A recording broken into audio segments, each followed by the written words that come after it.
They're all Justin Trudeau. They're all just like Justin.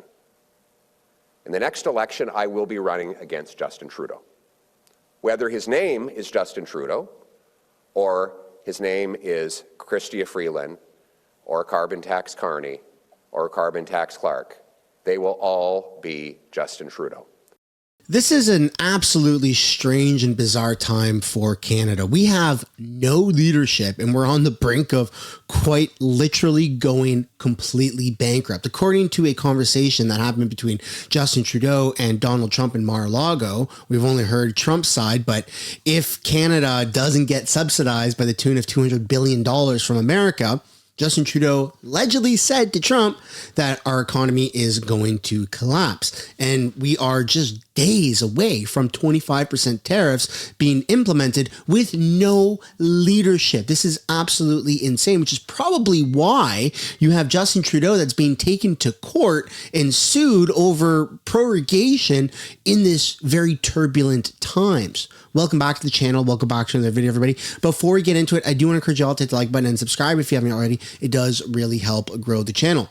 Today, we're taking a look at Pierre Poilievre, and he breaks the silence on all of the nonsense that goes on. He's addressing reporters. He's addressing the nation right now in Ottawa when Justin Trudeau is nowhere to be found. We haven't even heard from Justin Trudeau since Chrystia Freeland resigned from cabinet. The only time we heard from him was when he resigned, and we haven't even heard from him since then. He is not a leader, but don't worry, he's also not a quitter. He says when he literally quits. Anyways, let's take a look at what Pierre Poilievre says while he addresses the nation when the Prime Minister doesn't do his freaking job. Just got a belated haircut, and the first thing that the hairstylist said to me is, "What the hell's going on? Everything's completely out of control. It's nuts. I've never seen it like this." And she's right. But before we get to the obvious of the last 60 days of liberal chaos and the threats that that weakness has invited from incoming President Trump, let's just talk about everything that was out of control before that. Housing costs, out of control, doubled after 9 years of NDP Liberals, rising faster than in any other country in the G7. Food costs, out of control after the NDP Liberal carbon tax caused grocery prices to rise 37% faster in Canada than in the United States, driving 2 million people to food banks. A quarter of our kids, according to federal data, are going to school hungry, and a quarter of our families are living in poverty. The worst inflation in 40 years. After out-of-control Liberal deficits and money printing increased our money supply by $700 billion, or 40%, that is to say 10 times faster than the growth in the output of our economy. Spending out of control. The deficit hit $62 billion. Remember, we were all supposed to accept the excuse that COVID caused the deficit, but as we get further and further away from COVID, the deficit actually gets bigger and bigger. The deficit 50% bigger than it was supposed to be. A fact we found out the same day that the finance minister who was supposed to tell us about this failure resigned and blamed her boss for that failure. Immigration is out of control with a 200% increase in year-over-year population growth, causing a massive housing, social service, and job crisis. Our borders out of control, with dangerous poisons pouring in from China and Mexico, and then manufactured into deadly fentanyl that has killed 47,000 of our people. Crime, completely out of control. Violent crime up 50%. Gun crime up 116%. And hate crime up 251% after 9 years of NDP Liberal, radical, woke, catch and release criminal justice policies. Everything is out of control, and now our government is out of control. We have a lame duck prime minister, rejected and fired by his own caucus, unable to respond to threats from abroad or crises that he and his party caused after 9 years at home. And why did they get rid of him? Did Liberal MPs get rid of him because they disagree with his policies, doubling the housing cost? Did they say that all of a sudden they've changed their mind on quadrupling the carbon tax up to 61 cents a litre? Is it because they feel guilty over the hell they've unleashed in our streets? No, they say he's doing a great job. It's just that Canadians unfairly don't like him anymore. And that unpopularity threatens their power, paychecks, and pension. And so I was wrong when I said that when Justin Trudeau resigns, all of that F Trudeau momentum is just going to poof disappear. I think that there's just so much hatred for the Liberal Party of Canada. I mean, all of these people, we still recognize them. Trudeau's, tentatively or has the plans of resigning. So he's still in power. So that F Trudeau momentum actually is still there. But Trudeau and the Liberal Party have caused this. The Liberals are propping up this carbon tax. The Liberal Party is what's causing this massive shit show that we call Canada. So it's not just Trudeau. He's the fall guy. He's the one that's leading the charge. But all of the crewmen also are to blame because they have an opportunity right now. While Trudeau has said that he's going to resign, they can literally just go opposite of all of the Liberal policies and try to do good for Canadians, but they're not. They're trying to find a new leader for this shit show that is the Liberal Party. And it's an absolute disaster. So Pierre has a very good point. Oh, right before an election, the Liberal MPs want to elect another Justin Trudeau who has a different face. They're all Justin Trudeau. They're all just like Justin. In the next election, I will be running against Justin Trudeau. Whether his name is Justin Trudeau, or his name is Chrystia Freeland, or Carbon Tax Carney, or Carbon Tax Clark, they will all be Justin Trudeau. They supported everything he's done, and they promise to keep doing it. And if they say otherwise, we know they're lying, because they would have done so earlier. What a crazy thing to say. Trudeau is now a verb. Hey, where are you going? I'm going to go drop a Trudeau in the bathroom. Or wow, how bad did he mess up? Oh, I messed up like a Trudeau. Like it's now used as a verb. This is insane. It's insane. Doesn't matter who takes Trudeau's place. I agree with Pierre. They're all Trudeau. They're all equally as guilty and equally as bad. Let's go through the list. You have Carbon Tax Carney himself to this day.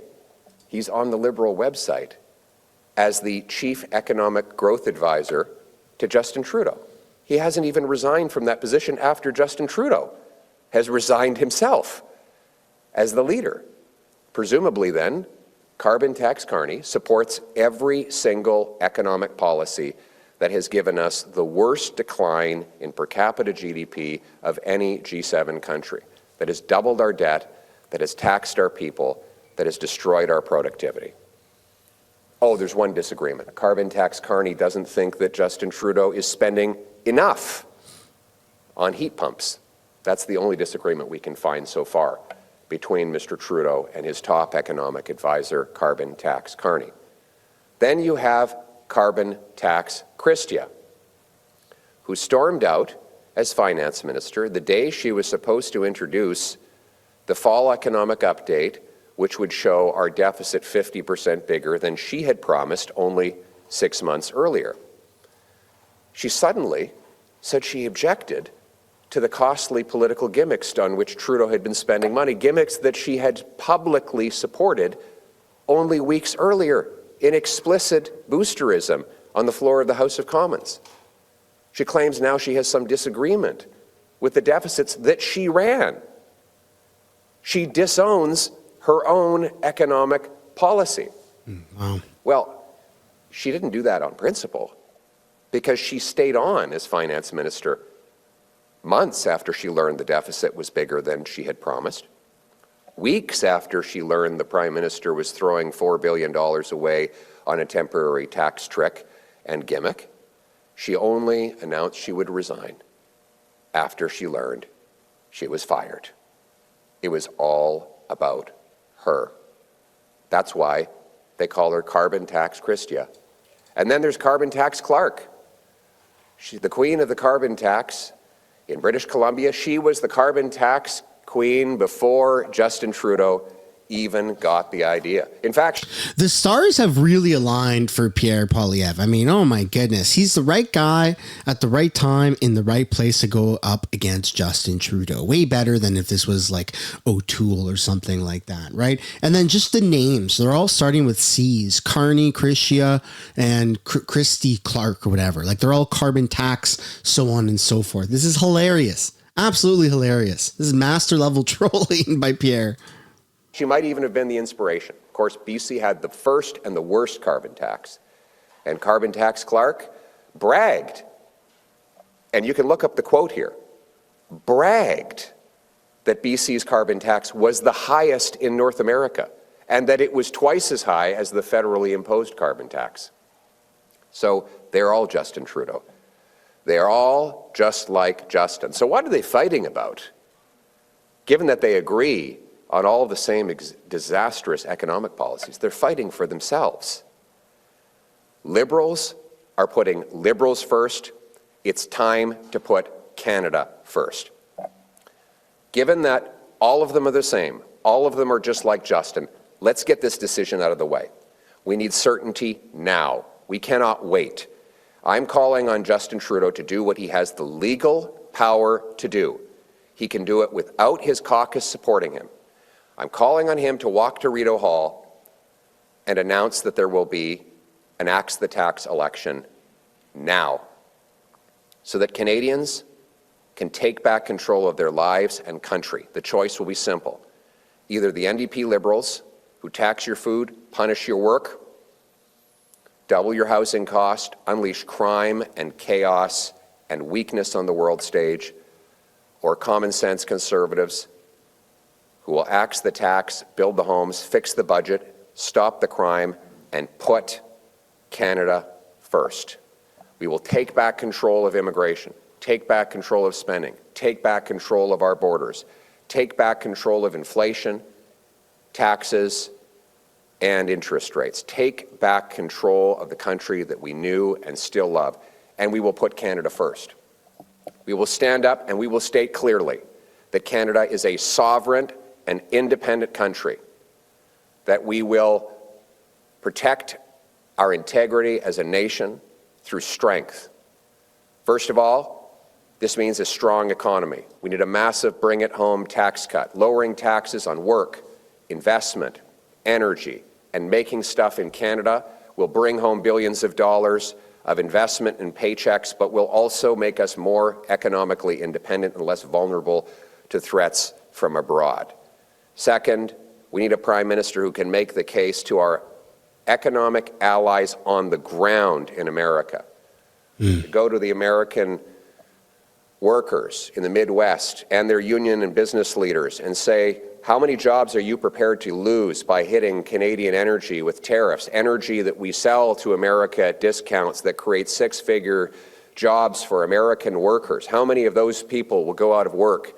How many of those hard hats will be laid down and boots will be unfilled because Americans will lose jobs due to that self-harm if those tariffs go ahead?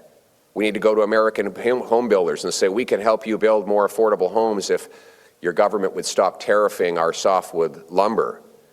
We need to go to the American tech companies and say, you could have access to our unmatched, totally reliable and clean electricity sources for your data centers. AI requires 10 times as much electricity as traditional information technology does.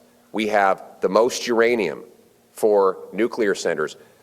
Meta, Google, Microsoft are all buying or refurbishing their own nuclear plants to power their data centers. We can do it. We should be doing that here in Canada. Canada. Cold, dry climate, lots of energy. I'm not saying that Pierre is taking my talking points, but no other YouTuber and no politician was saying this shit 6 months ago, a year ago. I was saying this stuff a year ago. I'm glad, regardless of if I'm being listened to, whether he's taking my talking points or whether great minds think alike. This is incredible. Canada has an advantage over the rest of the world. We have a natural refrigerator system here in Canada. You put data mining centers way up north. I said this a year plus ago. I've been saying this stuff. Chances are you might even remember that. I've been saying we should have nuclear power plants way up in northern Saskatchewan, northern Manitoba. Just send them up there. Figure out how to ship the energy. We should be using our land, our uninhabitable land, rent out massive spaces to other countries, private companies, and we should be using that land for data mining, creating energy, because we have natural refrigerator system here in Canada. Man, it's phenomenal. Absolutely phenomenal that now the Conservatives are talking about this. I fully agree. I think this is great. This is great. Canada is gonna be booming for the next 8 years. Oh my goodness, we're going to have an incredible economy. I am so excited. Low cost, totally reliable, 100% ally right next door. We can provide that to America. And energy. Today, Venezuela being torn apart with opposition leaders being attacked. And what is America going to be forced to do? Buy Venezuelan oil instead of good, clean Canadian oil. Not only should we condemn Maduro and the dictators in Venezuela for what they're doing, we should shut them off by shutting down their energy and their oil sales and replacing it with Canadian oil sales. The Americans, our friends, want Canadian oil, not Venezuelan, not Iranian, and not other dirty dictator oil from around the world. These are the arguments that a strong prime... And we should be giving businesses incentives. We should be incentivizing businesses to come here to Canada. That's why everyone, every person, every business, every corporation wants to go to America, right? They have good incentives, good tax loopholes, legal tax loopholes. Man, this might be controversial, but give the big corporations some freaking tax breaks. Just do it. Just do it so that you got more companies, more massive companies making big hubs here in Canada so that we can have our own little Silicon Valley here in Canada, right? Like, let's just bring tech here to Canada. Let's bring mining centers here to Canada, nuclear energy here to Canada. The only way to do that is if it actually makes sense financially for companies to do that. That's what everybody wants. Pro-Canada, pro-business. We should be partying in the streets. Houses should be affordable. Oh, my goodness. Man, we're so close. The dream is right there. The white picket fence dream is right there. And this man is going to bring us there. Oh, crap. I'm excited. Get out of the way, America. Canada is going to be having a massive economy boom. This is phenomenal. Minister with the brains and backbones to lead a country would be making right now if we had a serious government. And that's what we're going to do. We're going to take back control and put our country first. That means rebuilding our economy, bringing home production, rebuilding our military, supporting a strong border, reinstating controls on immigration, and most of all, being proud of our country and unapologetic for our history. We need to honor our past and our shared values. We need to live out the dream that started with John A. Macdonald. Yes, I said John A. Macdonald, who believed in an independent and sovereign Canada. We need to uphold our heroes, stop tearing down our symbols, remind people who come here that when they're given a Canadian flag and they land on Canadian soil, that it's the greatest gift on earth and that they should be proud to be part of the Canadian family. That's what it means to be a proud Canadian. That's what it means to put Canada first. Let's bring it home. Thank you. Thank you. We'll now take questions. This guy's a real leader, man. I gotta say, that's why he is getting the attention from so many Americans and in other countries, is the way he talks. It's so hard to pause him and add commentary because I don't want to pause him. I just want to listen. It's phenomenal. He talks so well. It's so captivating. Gas and other energy would be part of our response to the Americans. The reality is putting Canadian tariffs on American energy wouldn't do very much because they buy a hell of a lot more oil and gas from us than we do from them. In fact, our entire trade surplus with the Americans is the result of oil and gas. When President Trump complains about America's trade deficit with Canada, the concern he's raising really is that Canada is selling oil and gas at a massive price discount to American refineries and LNG plants that are able to massively profit at our expense. It is a ripoff. We're ripping ourselves off with this approach. Because of fanatical and stupid environmental extremists in the Liberal government and throughout the country, we are forced to sell almost all of our energy exports to the Americans. So the answer to that is to stop being stupid and start building LNG plants, pipelines, refineries, upgraders, and other energy infrastructure so that we can sell our energy to the world without going through the Americans. That would allow us the independence and the sovereignty that we need to support our economy free from these threats. But I would remind our American friends that they benefit from our affordable, reliable energy, and the alternative is Venezuela, Iran, and other foreign dictatorships. Why would we not want to have a North American energy market that enriches us both? Thank you. Yeah, this guy is going to bridge the gap between Canada and America. And I feel like Trump should invite Pierre down to Mar-a-Lago and they should talk this out right now. Because, I mean, this is so risky. We're on the brink of a total economic collapse.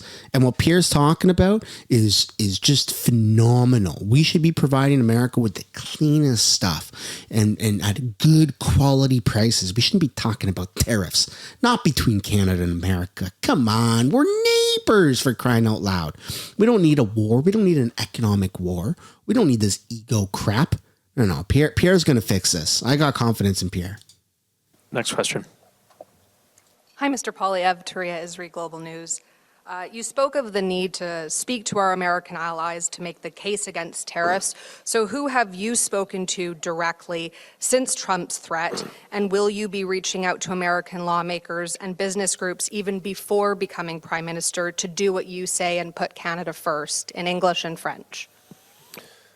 We need to put Canada first by locking arms with American economic allies on the ground that will put pressure on Washington to do the right thing. Look, I'm not Prime Minister. I respectfully ask the Canadian people to give me the chance to serve them in that role. But that's why we need an axe the tax election now.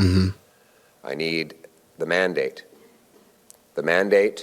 to put our country first, to make the case to the Americans, to bring home production and paychecks to this country, to take back control and end the NDP Liberal chaos. The only way to get that is with an axe the tax election, and that's what I'm calling for Justin Trudeau to launch today. Poilievre, Happy New Year. Likewise. For the first time in our living memory, a U.S. president is directly threatening our country. We have an election that's only weeks away, likely. Can you walk us through why you think axe the tax is still the ballot box question for this election and not something else? Yes, because I think that it's ironic we have an American president who's threatening tariffs on Canada, and we have a Canadian government that is threatening even more devastating tariffs on Canada in the form of a carbon tax that will rise to 61 cents a litre. You know, the only person that would like the Canadian carbon tax to go to 61 cents a litre more than the NDP Liberals is President Trump, because he'll be on the phone with our trucking companies, our factories, our mines. He'll be saying, pick up your billions of dollars and move 50 kilometers south, create the jobs for Americans, and leave the carbon tax behind. In the words of Ross Perot, there'll be a large sucking sound of Canadian business jobs and money pouring out of our country as America has no carbon tax and their other taxes will be dropping. Yeah. While we're imposing this devastating economic vandalism on our businesses and workers. The only way to bring home paychecks and production is through massive tax cuts on work, savings, investment, making stuff in Canada, and energy. We need cheap, reliable energy to feed our businesses and bring home production for our people. That right there is the answer. That right there is the answer. This guy is going to fix Canada and get us out of this mess. And the only way he can do that is that if we have a freaking election, or else, oh my goodness, we are days away from these tariffs. We are days away from 25% tax increase on everything. CBC News. Mr. Poilievre, Elon Musk seems to be a fan of yours. He tweeted a 100% emoji recently in response to a tweet that says, Pierre Poilievre is extremely impressive. He should be Canada's next leader. The sooner, the better. I'm wondering what you think of this, and do you accept his endorsement? In French and English, please. Well, first of all, my 3-year-old has just told me that he wants to go to Mars. So I guess Mr. Musk would be the right guy to put him in touch with.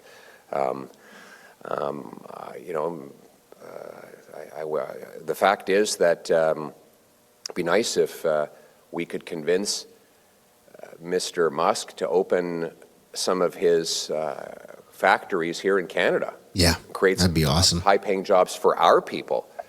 I think Tesla, his company, is one of the biggest, if not the biggest, automotive company in the world. Wouldn't it be nice if we were producing more without corporate welfare, without corporate subsidies like the Liberals favor?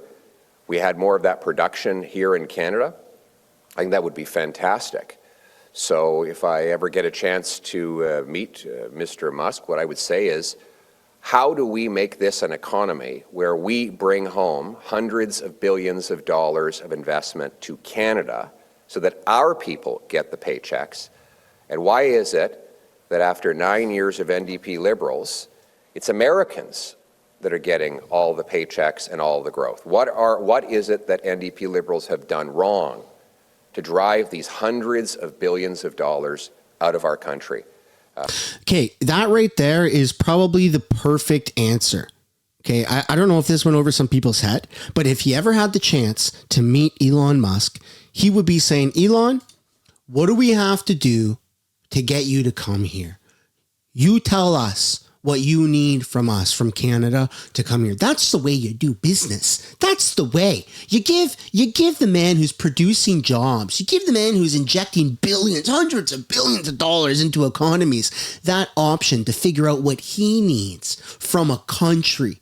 Like, that is phenomenal. Whereas Justin Trudeau says, no, here's the parameters, take it or leave it. And everybody has said, yeah, we're just going to leave that and go somewhere else. And then Trudeau's stuck there with his thumb up his butt going, well, I didn't see that coming. Like, give me a break, man. Come on. Pierre's approach already to handling these billionaires is just phenomenal. And I bet you Jagmeet Singh is going to eat this up and go, see, Pierre's making friends with the billionaires. That's how you make jobs, jackass. That's how you get jobs, is the billionaires. They've got the freaking money to create the jobs, you idiots. Come on, Pierre. Let's do it. Let's make you prime minister already. That is the question that all Canadians should be asking. And when I'm prime minister, there's going to be massive. This is the message that I have for the Americans, by the way. The days of us just handing over our businesses and our jobs because of our economic vandalism by this big, fat, money-hungry government in Ottawa are over. We're going to have a fierce free market economy that competes with every country on earth. We're going to bring it home. Good. Free market, baby.